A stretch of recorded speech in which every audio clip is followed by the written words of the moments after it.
All right, the concept here from the Cowboys is drive. They're going to run an under from 2, and they're going to run a deep in from 3. So they're running it from the interior portion of a trip set, and then the back is going to check over here. Now, we've talked about this concept in a couple of different ways, whether it's mesh or anything else that creates this triangle. But anytime we create a triangle, what we're doing right here is we basically have 3 points to the triangle. We have this receiver who's running this way, who forms the initial point of the triangle. We have this guy running over the top who forms the next point of the triangle. And then we'll have someone who gets low here. Sometimes it could be another receiver coming across on mesh. It could be the back releasing out of the backfield to the side, or in this case, it's the back working across. But either way, when we read through those 3 things, okay, what we see is a triangle. And anytime we have a triangle-based play, what we're trying to do is see if we can run 3 through 2, meaning 3 receivers through only 2 defenders. Right? If we run those 3 players on that triangle through those 2 defenders, we should be able to find an open receiver and create a high percentage completion for the quarterback, right? Now, that's true versus cover 4. It's true versus cover 2.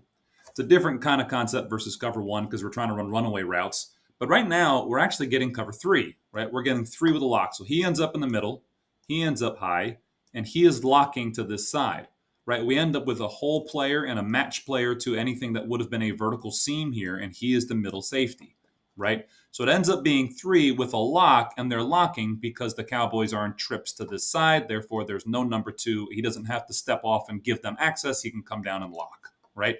So we're getting 3 lock to drive. Now, anytime you're running a triangle play, what you have to then recognize is if you are getting cover 3, that means you're not necessarily running 3 receivers through 2 defenders. You are now running 3 receivers, right? 1, 2, and 3, who are about to form that triangle.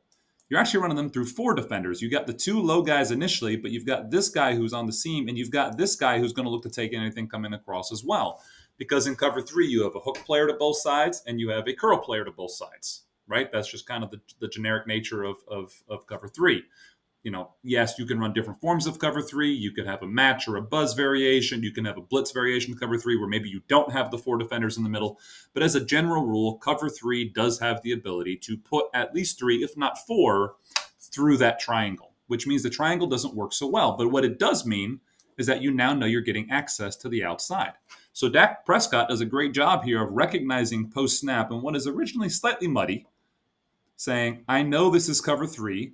I'm going to take 1 hitch, and I'm going to just throw my access throw, and I'm going to take my easy, 10 yards or whatever they pick up here, right? And that's the easy one. And that's a great play by Dax, good play by the Cowboys. And it's another variation on drive where instead of it running it from a 2x2 concept, we run it from a 3x1 and bring the back across. And it's a way for us to use a familiar concept to the quarterback and the offense and just, reiterate it to look different to the defense, right? So this is drive from trips. We like it versus 1, 2, and 4. And if we get 3, let's just take our easy access throw to the outside. Dak does a good job recognizing that and completing the pass.